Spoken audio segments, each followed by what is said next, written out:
Cancer போன்ற வியாதிகளை தந்து தேவன் நம்மை திருத்துகிறார் என்கிற பொய்யை நீங்கள் பேசுவது தேவனை கேவலப்படுத்துவதா இல்லதா? நம்முடைய தேவன் மங்களகரமான ஆசீர்வாதத்தை தருவார்ப்பா. நன்மையான எந்த ஈவும் தான் பரத்திலிருந்து வருது, மற்ற எல்லாம் பாதாளத்திலிருந்து வருகிறது என்கிற சத்தியத்தை அறிந்து கொள்ள ஏன் கஷ்டப்படுறீங்க? தேவன் ஏற்கனவே தமது வல்லமையை ஒவ்வொரு விசுவாசிக்குள்ளேயும் வைத்து விட்டார். ரைட்?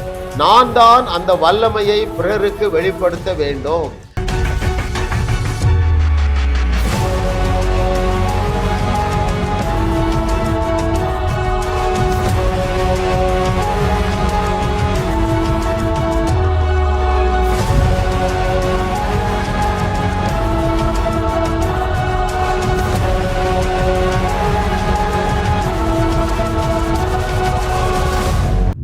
சத்தியத்தையும் அறிவீர்கள், சத்தியம் உங்களை விடுதலையாக்கும் என்று திருவாய் மலர்ந்த திருமகனாகிய இயேசு கிறிஸ்து நாமத்தினாலே நீங்கள் இப்பொழுது இருக்கிறதை காட்டிலும் 1000 மடங்கு ஆசீர்வாதங்களை சுதந்திரிப்பீர்களாக.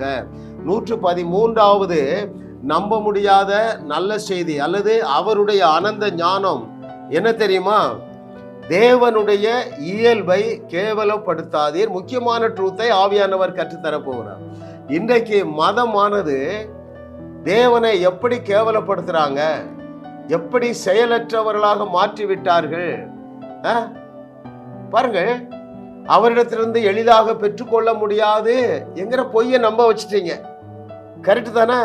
அவர் கல் நெஞ்சக்காரரு, அவ்வளவு எளிதாலாம் தரமாட்டாரு, அவர் நமக்கு எதிராளி. அந்த அளவுக்கு நல்ல விசுவாசிகளையும் நீங்க நம்ப வச்சுட்டீங்களே. ரைட்? கர்த்தர் நல்லவர் என்று எத்தனை பர்சன்ட் ருசி பார்க்கிறாங்க? இதை கேட்டுக்கொண்டிருக்கிற சபை ஊழியரே, போதகரே, உங்க சபையில கர்த்தர் நல்லவர் என்று எத்தனை பேர் ருசி பார்க்கிறாங்க? கர்த்தருடைய வாக்கு தத்தங்களை விசுவாசிப்பதற்கு பதிலாக நீங்க ஜெபத்தை விசுவாசிக்க வச்சுட்டீங்களே. தேவனுடைய இயல்பை கோபப்படுத்தாத, இயல்பை கேவலப்படுத்துகிற இந்த சத்தியத்தை ஆவியானவர் நமக்கு இன்றைக்கு இதுல ஒரு பெரிய விடுதலையை தரப்போகிறேன் என்று கர்த்தர் சொல்கிறார். பாருங்க, கேன்சர் போன்ற வியாதிகளை தந்து தேவன் நம்மை திருத்துகிறார் என்கிற பொய்யை நீங்கள் பேசுவது தேவனை கேவலப்படுத்துவதா இல்லதா? எதை கேவலப்படுத்துறது? 1 பேதுரு 2வது அதிகாரம் 24வது வசனம் அது என்ன சொல்லுது?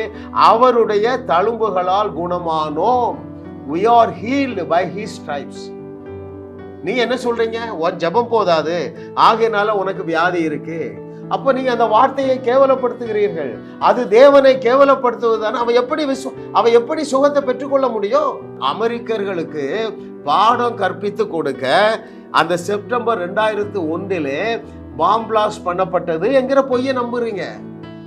ஒரு பெரிய ஊழியர் அந்த நேரத்தில் அங்கிருந்து வந்தவர் சொல்றாரு, நான் அந்த நேரத்தில் அமெரிக்காவில் இருந்தேன், அமெரிக்காவுக்கு பாடம் கற்பிக்க தேவன் இந்த ட்வின் டவர்ல பாம் விழுவதற்கு அனுமதித்தார்.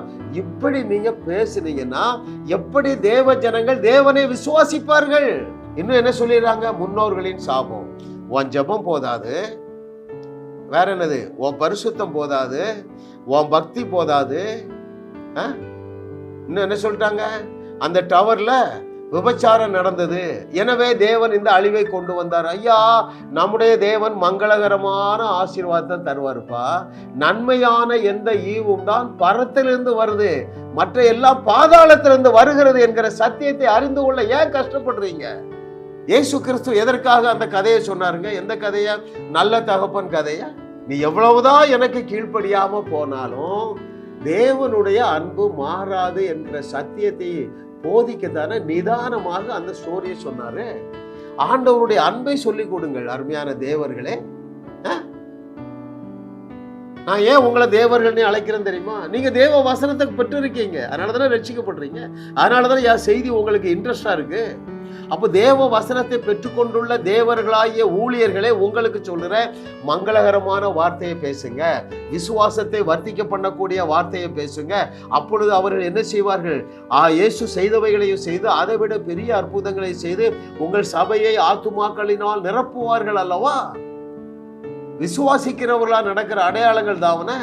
மிஷனரிகளால் நடக்கிற அடையாளங்கள் அப்படி சொல்லல, அப்போஸ்தலர்களால் நடக்கிற அடையாளங்கள் என்று சொல்லவில்லை, ஊழியர்களால் நடக்கிற அடையாளங்கள்.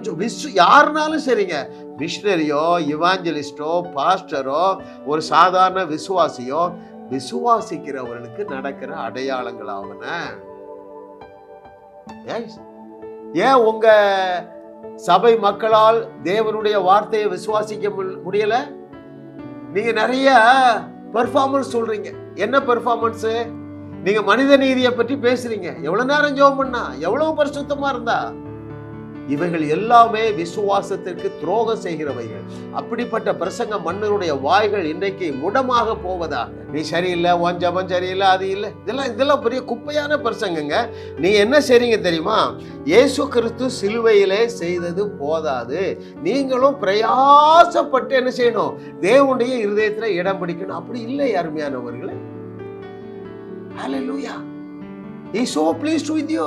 இளைய குமாரனை குறித்து அந்த நல்ல தகப்பன் எப்பொழுதும் சந்தோஷமா தான் இருந்தாருங்க. கரெக்டா இல்லையா? ஆகையினால் தான் அந்த அழுக்கோடு பன்றி நாற்றத்தோடு அவனை கட்டி அணைத்து முத்தமிட முடிந்தது. அப்பாவுடைய அன்பை சந்தேகிக்க வைக்கிற நபராக நீங்க இருக்கிறதுனால தான் இயேசு சொன்னாரு, குருடருக்கு வழிகாட்டுகிற குருடர்கள். ரைட்? பவுல் சொல்றா, என்ன சொல்றா? வேத புரட்டர்கள். இன்னொரு ஆள் சொல்றாரு, பிசாசின் ஏஜென்ட்டுகள். அவங்க என்ன செய்வாங்க? விசுவாசமாகிய கப்பலை குறிவைத்து தாக்குவார்கள். எப்படியாவது இவன் விசுவாசத்தை கெடுத்துட்டா போதும், இந்த கப்பல் தண்ணீர்ல மூழ்கிரும். ஐயா, எனக்கு வர்ற போன் கால் ஒரு மாதத்துக்கு ஒரு 300 போன் கால் அட்டன் பண்றாங்க. இன்வேரியபிளி வாஸ்ட் மெஜாரிட்டி கண்ணீரோடு. எத்தனை வருஷம் விசுவாசி? 20 வருஷம் 30 வருஷம் விசுவாசி. கர்த்தர் நல்லவர் என்று ருசி பார்க்காமல் இருக்கிறார்கள். ஏனென்றால் அநேகருடைய செய்திகள் மூலமாக அவருடைய விசுவாசம் சேதப்படுத்தப்பட்டிருக்கிறது. உங்களுடைய பிரசங்கத்தை கேட்டுட்டு அவங்களுக்கு சந்தேகம் வர்றது எனக்கு ஆச்சரியமா இருக்கு. ஏன் என் ஜெபத்திற்கு பதில் கிடைக்கல? நீங்க தான் உள்ள அவிசுவாசமாகிய விதையை நல்லா நட்டுட்டீங்களே.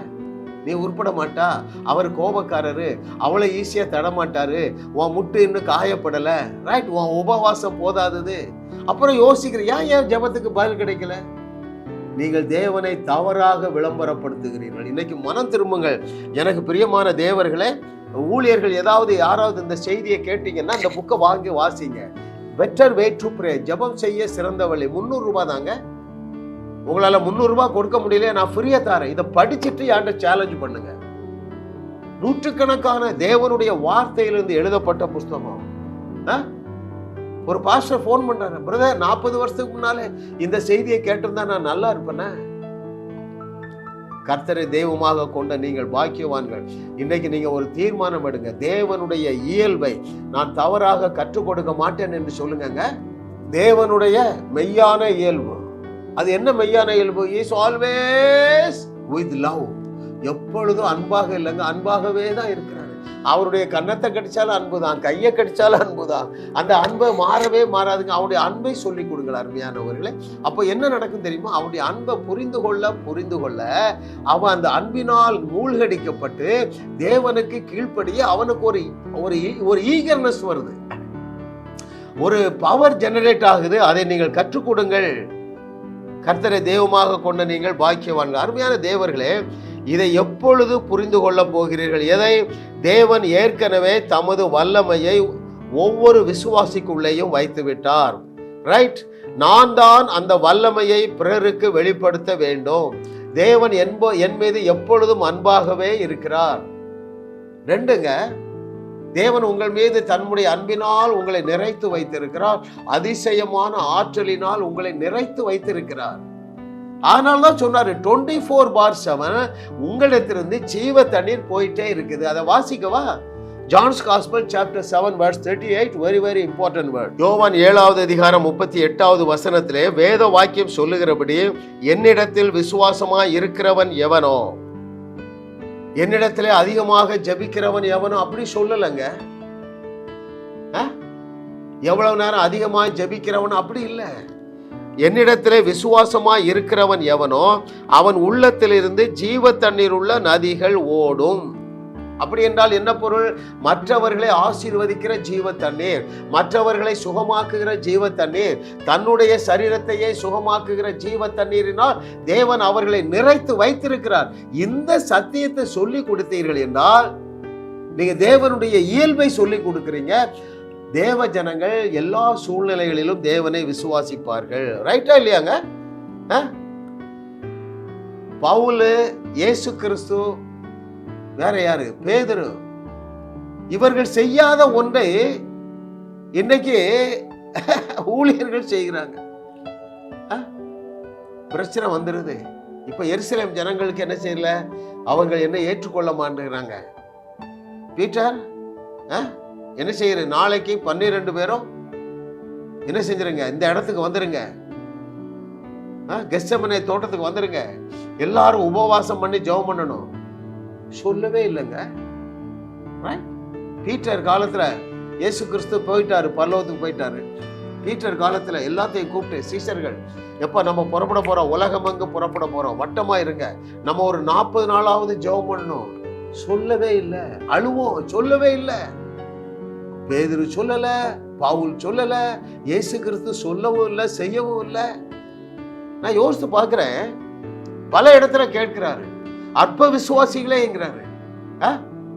உங்கள் விசுவாசம் எங்கே என்று கேட்கிறாரு தவிர ஒரு இடத்துல கூட உங்க அழுகையின் ஜெபம் எங்கே என்று 3 வருஷத்துல ஒரு நாளும் கேட்காத கேள்வி. எப்ப அதுக்கு என்னதான் லிமிட்? அதையாவது சொல்லுங்களேன். அரை மணி நேரம் ஜெபிக்கிறவங்களுக்கு என்ன சொல்றீங்க? நீ 1 மணி நேரம் ஜெபிக்கிறீங்க. 1 மணி நேரம் ஜெபிக்கிறவனா 2 மணி நேரம் ஜெபிக்கிறீங்க. 2 மணி நேரம் ஜெபிக்கிறவனா ஒரு நாள், வாரத்துல ஒரு நாள் உபவாசம் பண்ணுங்கிறீங்க. அப்புறம் மாசத்துல 3 நாள் உபவாசம் பண்ணு, வருஷத்துல எப்போ? அதுக்கு எங்கதான் எல்கை கோடு எங்க இருக்குன்னு கேட்கிறேன். நான் இதெல்லாம் பிராக்டிஸ் பண்ணுனேங்க, எனக்கு எதுவுமே கிடைக்கல. 2.5 கோடி ரூபாய் கடன் ஆயிட்டுங்க. சத்தியத்தை சரியாக அறிந்து விசுவாசிக்க ஆரம்பித்த பயங்கரமான விசுவாசம் வந்தது பாங்க. 2.5 கோடி கடனை தேடியும் காணவில்லை, வியாதியை தேடியும் காணவில்லை. குடும்பத்துல நல்ல அண்டர்ஸ்டாண்டிங் வந்துட்டு, பெற்றோர் பிள்ளைகளுக்குள்ள நல்ல அண்டர்ஸ்டாண்டிங்.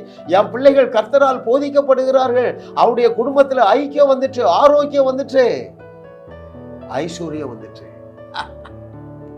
அதனாலதான் நான் கத்தி கத்தி பேசுறேங்க. சீரழிஞ்சு போகாதீங்க, சத்தியத்தை சரியா அறியுங்க, நீங்கள் விசுவாசத்திலே பெருகுவீர்கள். அப்பொழுது நீங்கள் தேவனுடைய இயல்பை கேவலப்படுத்த மாட்டீங்க. இன்னைக்கு என்ன செய்கிறது தெரியுமா? வேதமும் வேதத்தின் தேவனும் விசுவாசத்திற்கு முக்கியத்துவம் கொடுக்குது, சபை முழங்காலுக்கு முக்கியத்துவம் கொடுக்க வச்சுட்டு. ஏன்னா விசுவாசம் இன்விசிபிள், முழங்கால் விசிபிள். எப்பவும் ஜெபம் பண்ணிட்டே இருப்பாரா? ஒரு சகோதரி கூப்பிடுறாங்க ஸ்ரீலங்காவில இருந்து, பிரதர் நான் 8 மணிக்கு கூப்பிட்டேன், நீங்க எடுக்கல, நான் நினைச்சேன் நீங்க ஜெபத்துல இருப்பீங்கன்னு சொல்லி உடனே வச்சுட்டேன் அப்படின்னு. ஏம்மா, நான் நானும் தேவனும் ஒன்னாயிட்டோமா? நான் எப்பொழுதும் ஜெபத்துல தான் இருக்கேங்க, சரிங்களா? அதுக்குன்னு நான் ரொம்பலாம் நேரம் ஒதுக்கல. மூடி, டிஎல் மூடி கண்டங்களை கலக்கினவருங்க. அவருடைய ஜெப நேரம் என்ன தெரியுமா? 12ல இருந்து 12:45. ஒவ்வொரு நாளும் மத்தியானம் 12 to 12:45 தான். காலையில நைட்ல ஒரு 1 மணிக்கு தான் படுத்தாரா, 10 மணி வரைக்கும் தூங்கும். நைட்ல 10 மணிக்கு படுத்தாருன்னா 6 மணி 7 மணி வரைக்கும் தூங்கும். அதிகாலையில தேவனை தேடுகிறவன் கண்டடைவான். எப்போ? அவன் நம்மளை விட்டு போகவே இல்லையே, அப்புறம் எதுக்கு அவரை தேடணும்? கண்டடையலையே, நான் தான் தேவனா இருக்கேன்னு சொல்லிட்டாருப்பா. கர்த்தரை தெய்வமாக கொண்ட நீங்கள் பாக்கியவான்கள், ஏனென்றால் நீங்கள் வசனத்தை பெற்றுக்கொண்டு இருக்கிறதுனால தேவர்களாகவே இருக்கிறீர்கள். 2 இடத்துல தான் சொல்லியிருக்கீங்க, அவர் இரவு முழுவதும் ஜெபித்தார் என்று சொல்லி. நல்ல வாழ்க்கை இருக்கு, அவ்வளவுதான் நான் சொல்லி தரேன். பாருங்கள், கூட்டம் கூடி திறப்பின் வாசல் ஜபம், உபவாச ஜபத்தை முன்னின்று நடத்துகிறவர்கள் அவர்கள் என்ன செய்யறாங்க தெரியுமா?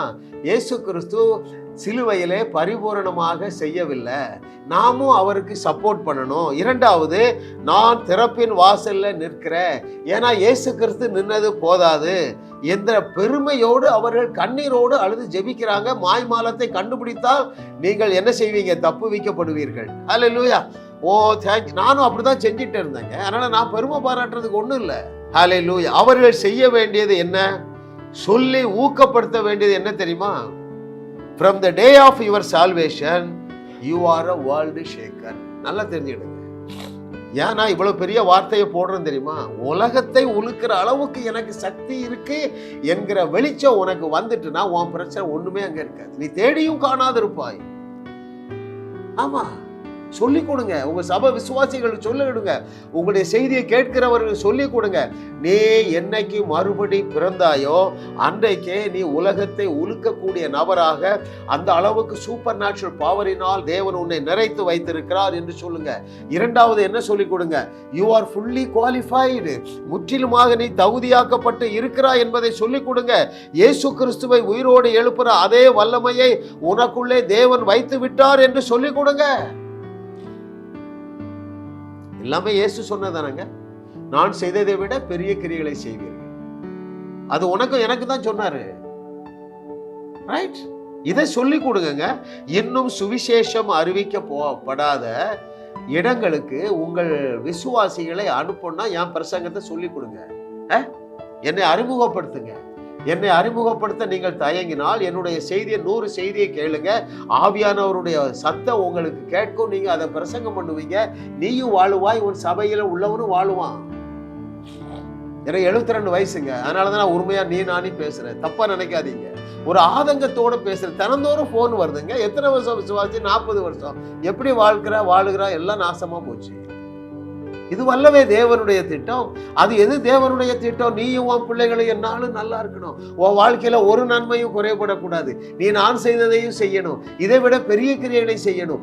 இதுக்கு விரோதமாக நீங்கள் பண்ணுகிற பிரசங்கம் எல்லாமே தேவனுடைய இயல்பை கேவலப்படுத்துகிறது. அந்த துணிகரமான பாவத்தை செய்யாதீர்கள். கர்த்தர் தாமே உங்களுக்கு ஒரு பிரகாசம் உள்ள மனக்கண்களை தந்தருளுவாராக. பாருங்க, இந்தியாவுக்கு சுவிசேஷம் வந்துங்க 2000 வருஷம் ஆயிட்டுங்க.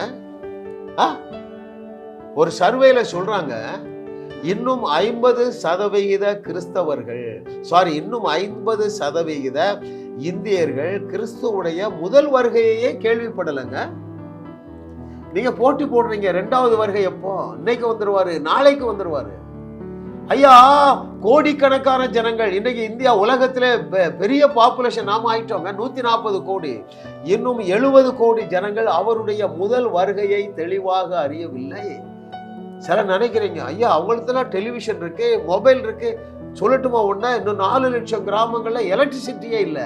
அப்போ அங்க டெலிவிஷன் இல்லை, நற்செய்தியை கேட்க மொபைல் போன் அவரிடத்துல இல்லை. அருமையானவர்களே, தேவன் எந்த அளவுக்கு ஒவ்வொரு விசுவாசியையும் தகுதிப்படுத்தி இருக்கிறார், எந்த அளவுக்கு இயற்கைக்கு அப்பாற்பட்ட வல்லமையினால் அவர்களை நிரப்பி இயேசு கிறிஸ்து செய்ததை விட மிகப்பெரிய அற்புதங்களை செய்யக்கூடிய ஆற்றலினால் அவர்களை அலங்கரித்து வைத்து இருக்கிறார்கள் என்பதை நீங்க சொல்லி கொடுத்தீங்கன்னா அவன் புறப்படுவான். உனக்கு பணம் சப்போர்ட் பண்ண முடியல, நான் தரேன். வட இந்தியாவில் போய் ஊழியர் செய்வதற்கு யாரும் ரெடியா இருந்தா சொல்லுங்க. மாசம் 30,000 ரூபாய் கிருபையை நான் கொடுக்குறேன். அதுக்கு முன்னால பயிற்சி இலவசம், ஆன்லைன் பயிற்சி. நீ வேலை செய்து கொண்டே அந்த பயிற்சியை எடுத்துக்கொள்ளலாம். அருமையானவர்களை, யார் பயிற்சி கொடுப்பா? வட இந்தியாவில் 100கணக்கான சபைகளை, நாட்டினவர்களை வைத்து பயிற்சி கொடுக்கிறோம். World shakers Bible college. You are going to shake the world. Who told that? Paul சொல்லலப்பா, பேதுரு சொல்லல, இயேசு சொன்னாரு. உலகத்தை நீ என்ன செய்வா? நான் செய்ததை விட பெரிய கிரியைகளை செய்வாய். ஏன்? நீ தேவ வசனத்தை பெற்றுக்கொண்டதுனால தேவர்களாக இருக்கிறாய். யார் சொன்னாங்க? இயேசு அல்லவா சொன்னாரு. 2000 ஆண்டுகள் ஆன பின்பும் நம்முடைய தேசத்திலே மாத்திரமல்ல, பல தேசங்களில இப்படிப்பட்ட அவலமான நிலைக்கு காரணம் என்ன தெரியுமா? உன் பிரசங்கத்தை கேட்கிறவ அவ்வளவு பேரும் முடமாயி உட்கார்ந்துட்டான். பொய்ய நம்புறாங்க. ஐயோ, நான் ரட்சிக்கப்பட்டு 10 வருஷம் தான் ஆச்சு, நான் இன்னும் ஒரு 10 வருஷம் இருந்தா நான் தகுதி அடைஞ்சிருவேன். அவர்களுக்கு இந்த வசனத்துக்கு சம்பந்தமே இல்லை. எந்த வசனத்துக்கு? இயேசு சொன்ன 10 வசனம். நீங்கள் தேவர்களாக இருக்கிறீர்கள் என்று சொன்னார, தகுதிப்படுத்தாமல் சொல்லுவாரா? ரைட்? நீங்கள் தேவர்கள் என்று சொன்னாரே, வல்லமைப்படுத்தாமல் சொல்லுவாரா? 2 தானே வேணும். தகுதி வேணும், வல்லமை வேணும். இந்த 2ஐயும் ஏராளம் தாராளமாக மறுபடி பிறந்த அன்றைக்கே உனக்கு உள்ளே வைத்திருக்கிறார் என்று நீங்க என்னைக்கு பிரசங்கம் பண்ண போறீங்க? இதனங்க கேள்வி. am I qualified? இந்த கேள்வி, இந்த கேடுகட்ட கேள்வியை கேட்டு 50 வருஷம் விசுவாசியும் முடமாக உட்கார்ந்துட்டான். அவர்களுக்கு ரோமர் 8:30 வேண்டியதில்லை, எபிரேயர் 10:10 வேண்டியதில்லை, எபிரேயர் 10:14 வேண்டியதில்லை, கொலோசையர் 2:10 எதுவுமே எங்களுக்கு வேண்டியதில்லை. நாங்க பாவிகளுங்க, ஆண்டவரும் வச்சுக்கன்றாரு. ஆண்டவர் சொல்றாரு நீங்க தேவர்கள்ங்கிறாரு, உங்க பாஸ்டர் சொல்றாரு நீ பாவிங்கிறாரு. நீ பாஸ்டர் சொல்றத நம்புறா, இயேசு சொல்றத நம்ப நீ ரெடியா இல்ல. ரைட்? அருமையானவர்களே, தங்களை பாவிகள் என்று சொல்லுகிற அத்தனை பேரும் இயேசு கிறிஸ்துவுடைய இயல்பை நீங்க கேவலப்படுத்துறீங்க. ஒருவரும் பூட்ட முடியாதபடி கதவை நான் திறந்து வைத்திருக்கிறேன் என்று சொன்னவர். அருமையான தேவர்களே, கொஞ்சம் சீரியஸ் ஆயிடுங்க. பரலோகம் உங்களை நம்பிப்பா இருக்குது தம்பி, தங்காய். பரலோகம் ஒன்ன நம்பி இருக்கு. So joyous life, missionary life ரொம்ப ஜாயஸ் லைஃப். எப்போ? அப்போஸ்தலர் நடவடிக்கைகள்ல நடந்ததை நீ நடத்தி காட்டுவா. ராஜாக்கள் உன்னை தேடி வருவார்கள், மோடி உன்னை தேடி வருவார். ஏன்? எழுதி இருக்குப்பா, எழுதி இருக்கு. உன்னுடைய வெளிச்சத்துக்கு அவர்கள்லாம் தேடி வருகிற காலம் வந்துட்டு. சில ஆண்டுகளுக்கு முன்பதாக நம்முடைய பிரதமர், இப்பொழுதைய பிரதமர் குஜராத்தில் சீஃப் மினிஸ்டரா இருக்கும் பொழுது என்னுடைய நண்பர், அவர் குஜராத்தில் ஊழியம் செய்யறாரு பாருங்க, அவரை தேடி வந்துட்டாருங்க. ஏன் தேடி வந்தாருன்னு சொல்லட்டுமா? அந்த ஊர்ல ஒரு குரூப் இருக்காங்க, ஒரு குறிப்பிட்ட ஜாதி, நான் அதெல்லாம் சொல்ல விரும்பல. அவங்க தொழில் என்ன தெரியுமா? 100 ரூபாய் கொடுத்தா கையை விரல கட் பண்ணி உனக்கு கொடுத்துருவான். 1000 ரூபாய் கொடுத்தா கையை, 5000 ரூபாய் கொடுத்து உசிரே எடுத்துருவாங்க. எப்பவும் வில்லு அன்போடு தான் வாழுவார்கள். எனவே என்ன செஞ்சது, அந்த எங்க கொள்ளை நடந்தாலும் கொலை நடந்தாலும் இந்த ஜனங்களை உடனே அரெஸ்ட் பண்ணுவாங்க. எனவே எல்லா கிராமத்திலையும் போலீஸ் ஸ்டேஷன் வச்சாங்க. பிரதர் போனாங்க பாருங்க, சத்தியத்தை சொல்லி கொடுத்தாங்க. நீ சாதாரண மனுஷன் இல்லைன்னா, அவங்க பள்ளிக்கூடத்துக்கு போகாதவங்க அந்த ஆதிவாசிகளுக்கு வசனத்தை சொல்லி கொடுத்து ஆயிரக்கணக்கான அற்புதங்கள் இல்ல, லட்சக்கணக்கான அற்புதங்கள் கேரண்டிடுங்க. 10 லட்சத்துக்கும் அதிகமான அற்புதங்களை தேவன் இவர்கள் மூலமாக, படிப்பறிவு இல்லாதவர்கள் மூலமாக செஞ்சாரு. போலீஸ் ஸ்டேஷனையும் க்ளோஸ் பண்ண ஆரம்பிச்சிட்டாங்க. ரைட்? மோடி தேடி வந்தார். ரைட்? அப்படிதான் எழுதியிருக்கு. கர்த்தரை தெய்வமாக கொண்ட நீங்கள் பாக்கியவான்கள், ஏனென்றால் நீங்கள் அவர் செய்ததை விட பெரிய அற்புதங்களை செய்வீர்கள். எனவே ராஜாக்கள் உங்களை தேடி வருவார்கள் என்கிற வார்த்தை உங்களுடைய வாழ்க்கையிலே மாம்சமாகும். அதற்காகவே தேவன் இந்த செய்திகளை கேட்கும்படியான வாய்ப்பையும் வாஞ்சையும் உனக்கு உண்டாக்கி இருக்கிறார். எத்தனை பேர் பிலீவ் பண்றீங்க? என்னுடைய ஆசையை சொல்லட்டுமா? இதை கேட்டுக்கொண்டு இருக்கீங்களா? அங்கிள், நான் ரொம்ப சாதாரணமான ஆளு, எங்க வீட்டுல இவ்வளவு பிரச்சனை இருக்கு, இவ்வளவு கடன் இருக்கு, எனக்கு இந்த வியாதி இருக்கு. இவைகளின் மத்தியிலும் தேவன் உங்களை சுகப்படுத்தி பலப்படுத்தி உங்க கடன்களை அடைச்சி உன்னை கொண்டு 1000 சபைகள் நாட்டும்படியாகவே உன்னை என்னோட இணைத்திருக்கிறார். எனக்கு எந்த விதமான சந்தேகமும் இல்லைங்க. நம்முடைய செய்தியை ஒருத்தர் 4 வருஷம் கேட்டாருங்க. சத்தம் கேட்டது. என்ன சத்தம் கேட்டது? திருவண்ணாமலையில இன்னும் ஆயிரக்கணக்கான கிராமங்கள்ல சபையே இல்லை. அங்கிள் அடிக்கடி சொல்றாங்க, நான் போறேன்னு சொல்லி திருவண்ணாமலையில ஒரு குக்கிராமத்துல ஒரு சபையை ஆரம்பிச்சுட்டான் தம்பி. நான் பிளஸ் பண்ணிட்டே இருக்கேன், தம்பி நீ 1000 சபை நாட்டுவா. ஆமா அங்கிள், 1000 இல்ல, அதுக்கு மேலவே முடியும். ஏன்? நீங்கள் தேவர்களாக இருக்கிறதுனால. ஏன்? நீங்கள் பூமிக்கு உப்பா இருக்கிறீர்கள் என்று சொன்னவர் பொய் சொல்ல தெரியாதவர். ஏற்றுக்கொண்டால் ஏற்றமிகு வாழ்க்கை. சோ என்னுடைய டிசைர் என்ன தெரியுமா? 1000 சபைகளை நாட்டக்கூடிய 1000 பேரை எக்யூப் பண்ணணும். பைபிள் காலத்துல நீங்க போக வேண்டியதில்லைங்க. என் செய்தியை கேளுங்க, 1000 செய்தியை கேளு. நீ செத்தவங்களெல்லாம் எழுப்ப ஆரம்பிச்சிருவா. ஊழியம் செய்யாம இருக்க முடியாது. நீ எதுக்கு வேலைக்கு போற? நீ சாஃப்ட்வேர் கம்பெனில போய் 3 லட்ச ரூபாய் சம்பளம் வாங்குறான்னு வச்சுக்கிடுவோமே. மாதந்தோறும் ஒரு சொத்தவங்களை எழுப்புனா ஒவ்வொருத்தரும் பங்களா எழுதி தந்துருவா. ஒவ்வொரு பங்களாவும் பல கோடிகள். நீ 30 வருஷம் வேலை செஞ்சு சம்பாதிக்கிற பணத்தை ஒரு டெட் ரைசிங்ல எடுத்துடலாம்ப்பா. எப்பா, இப்படிதான் இயேசு கிறிஸ்துவுக்கு ஆஸ்திகள் வந்தன. துட்டுக்கு தானே நீங்க படிக்கிறீங்க, துட்டுக்கு தானே நீங்க என்ன செய்றீங்க, வேலைக்கு போறீங்க. அந்த துட்டு தான் அற்புதம் செஞ்சா வந்துருத. அநேக ஸ்திரீகள் தங்கள் ஆஸ்திகளால் இயேசு கிறிஸ்துவுக்கு சப்போர்ட் பண்ணாங்க. சீசருடைய பாதத்தில் ஆஸ்திகளை விற்று கொண்டு வைத்தார்கள். ஏன்? அவ்வளவு மிராக்கிள்ஸ். ஐயா, அற்புதம் செய்யறதை போல ஈஸியான ஊழியம் ஒண்ணுமே இல்லைங்க. எப்படி அர்கள் சொல்றீங்க? எங்கங்க யாருங்க கஷ்டப்பட்ட? ஒருத்தர் சொல்லுங்க, யாரெல்லாம் அற்புதம் செஞ்சாங்க? யோசுவா என்ன அற்புதம் செஞ்சான்? வெளிச்சம் வேணும்.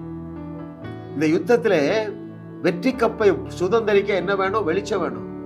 ஆண்டவர்கிட்ட அழுது ஜெபிச்சு, எல்லாரும் முழங்கால் போடுங்கடா, ஒரு 3 நாள் உபவாசம் பண்ணுவோம், சத்துருக்களை மேற்கொண்டு விடலாம், இருள் சூரியனை இங்கே நில்லு. ரைட்? கஷ்டப்பட்டானா? அதான் கேள்வி. கஷ்டப்படவே இல்லைங்க. எந்த பிரச்சனையை தீர்த்து வைக்கிறதுக்கும் காலேபு யோசுவா கஷ்டப்படவில்லை. ரைட்? வேற யாரு? செங்கடலுக்குள்ள வழியை உண்டாக்க மோசே கஷ்டப்படவில்லை. ரைட்? எலியா எலிசா எத்தனையோ பிரச்சனைகளை தீர்த்து வச்சாங்க, எல்லாமே அற்புதம், எதுலையுமே கஷ்டப்படலையே. ஒரு 3 புஸ்தகத்தை உங்களுக்கு அறிமுகப்படுத்துறேங்க. நீங்க சீரியஸா நான் வாழ்க்கையில நல்லா வாழணும் அங்கிள், இப்படி குப்பையா வாழ்ந்துட்டு என் வாழ்க்கையை அழிச்சிடக்கூடாது, நான் மாசம் 50,000 சம்பளம் வாங்குறேன், 50,000 வட்டி கொடுக்குறேன், வாழவே இல்லை, எங்க அப்பாவுக்கு கடன், எங்க தாத்தாவுக்கு கடன், இன்னைக்கு ஒரு முற்றுப்புள்ளி வைக்க ஒரு 3 புஸ்தகங்களை உங்களுக்கு அறிமுகப்படுத்தட்டுமா? நான் ஒரு லிஸ்ட் சொன்ன பாருங்க. யோசுவா, மோசே, தாவீது, எலியா, எலிசா, இயேசு கிறிஸ்து, பவுலு, பேதுரு, இவங்க எல்லாருமே தங்கள் நாவிலே இருந்த அதிகாரத்தை அறிந்திருந்தார்கள். பேசி பேசிதான் பிரச்சனையை தீர்த்தாங்க, ஜெபம் பண்ணி தீர்த்து வைக்கலங்க. யாராவது சேலஞ்ச் பண்ணுங்க, அங்கிள் இந்த இடத்துல ஜெபம் பண்ணி பிரச்சனையை தீர்த்து வைத்தாங்களே? இல்ல, அந்நாள் அழுதாங்க. அந்த ஒரு இடத்தை தவிர 99 இடத்துல எவனும் அழல, எவனும் ஜெபிக்கவே இல்லைங்க. ஏன் தெரியுமா? அவர்கள் விசுவாசிகளுடைய அதிகாரத்தை அறிந்திருந்தார்கள். Believers authority. கோடி ரூபாய் கொடுக்கலாம். ஆமா, அடுத்து பாருங்க, அவங்க ஜெபம் செய்ய சிறந்த வழியை அறிந்திருந்தார்கள். அவர்கள் தேவன் நீங்கள் சுகமா இருக்க வேண்டும் என்று அறிந்திருந்தார்கள். அவருடைய வாழ்க்கையிலே லகுவாக மாற்றத்தை பெற்றுக்கொள்ள முடியும் என்று அறிந்திருந்தார்கள். ஏற்கனவே எல்லா ஆசீர்வாதமும் நம்முடைய ஆவி மனுஷன்ல வந்துட்டு என்கிற சத்தியத்தை அறிஞ்சாங்கங்க. அதனாலதான் நான் சொல்றேன், ஏதாவது 3 புக்கு முதல் ஆரம்பிங்க. ஒரு சகோதரனுக்கு 3 புக்கு அனுப்புன பாருங்க, அவர் நல்ல ரீடர், 3 நாள்ல வாசிட்டார். கூப்பிட்டாரு, அண்ணே நான் 30 வருஷம் இன்னாருடைய புஸ்தகத்தை வாசித்தேன், அந்த புஸ்தகம் இருக்கிற குடவுனை பூட்டு போடணும், இது என்ன, இதான கரெக்ட், இத மாதிரி வேற புஸ்தகமும் இருக்காரு. இந்த இடத்துல போன் பண்ணுங்க, புக்கை அனுப்பி வைக்காரு. 15 புக்கை வாங்கினாருங்க. 15 புக்கையும் 5 நேரம் வாசித்தாரு. இப்போ 10,000 ரூபாய் 20,000 ரூபாய்க்கு இந்த புஸ்தகங்களை வாங்கி எல்லாருக்கும் நாசரத் என்கிற ஊரிலே விநியோகம் செய்கிறார். அவருக்கு தேவன் செய்த அற்புதம் என்ன? இங்கெல்லாம் ஷேவ் பண்ணிட்டாங்க. நான் சொல்ற பாருங்க, சாட்சி சுதாகர் பிரதர், எல்லாம் ஷேவ் பண்ணிட்டாங்க. நாளைக்கு காலையில 7 மணிக்கு கத்தி வச்சு இங்க ஓபன் பண்ண போறாங்க. ப்ரீவியஸ் டே முந்தின நாள் சாயங்காலம் 7 மணிக்கு அவங்க அண்ணன் கூப்பிட்டாரு. நான் சொன்னேன், பிரதர் கேன்சல் பண்ணிட்டேன் ஆபரேஷனை, நீங்க என்ன செய்யுங்க, இந்த போனை கொண்டு ஷேவ் பண்ண இடத்துல 3 நேரம் வைங்கன்னு அற்புத சுகத்தை பெற்றுக்கொண்டார். இதெல்லாம் அறிஞ்சிருந்தேன். என்னுடைய நாவல உள்ள அதிகாரத்தை அறிந்திருந்தேன், விசுவாசியின் அதிகாரத்தை அறிந்திருந்தேன். ஏற்கனவே எனக்குள்ள பயங்கரமான பவர் எனக்குள்ள இருக்கிறது என்கிற சத்தியத்தை அறிந்திருந்தேன். பாருங்க, அற்புதத்துக்கு அளவே இல்லைங்க, அற்புதத்திற்கு அளவே இல்லை. 3 வருஷத்துல இயேசு கிறிஸ்து செய்த பிரசங்கங்களை எழுதினால் அந்த புஸ்தகம் உலகம் கொள்ளாது, அப்படியே எழுதியிருக்கு. இயேசு கிறிஸ்து செய்த ஜபங்களை எழுதினால், இயேசு கிறிஸ்து செய்த அழுகையின் ஜபங்களை பற்றி எழுதினால் அந்த புஸ்தகங்கள் உலகங்கள் கொள்ளாது. அப்படித்தான் நீங்க புரிஞ்சு வச்சிருக்கீங்க. ஐயா, லகுவான வாழ்க்கை, உபவாசம் என்பது கஷ்டம், அழுது ஜெபம் பண்ணும் என்பது கஷ்டம், இதெல்லாம் பழைய ஏற்பாடு. அதனாலதான் ஆண்டவர் சொன்னார், எப்பா இவன் அவ்வளவு பேரும் பிரமாணத்தை பேசுறான். அதனாலதான் ஆண்டவர் சொன்னார், எப்பா யா வழி ரொம்ப லேசான வழி, my ways are easy and my ways are pleasant. என்னுடைய வழிகள் லகுவானவைகள், என்னுடைய சுமை லகுவானது, என்ஜாயபுள்ங்க. அந்த என்ஜாய்மெண்ட் லைஃபுக்குள்ள வாங்க, நீங்களும் வாழுவீர்கள், வையகத்தையும் வாழ வைப்பீர்கள். ஏனென்றால் பரலோகத்தின் திறவுகோலை தேவன் உங்களிடத்துல கொடுத்துட்டு தான் சொல்றாரு, நீ எதை திறப்பியோ அது பரலோகம் திறக்கும்பா, எதை கட்டுவியோ அதை பரலோகம் கட்டும், எதை கட்டவிழ்க்கிறாயோ அது பரலோகம் கட்டவிழ்க்கும். ஒரு ஐசியூல போயிட்டு வந்தாங்க, 8 பேர் இருந்தாங்க. ஒருத்தருக்காக தான் ஜெபம் பண்ண 2 நிமிஷம் தான் எடுத்தேன், ஐசியூயே காலி ஆயிடுச்சு.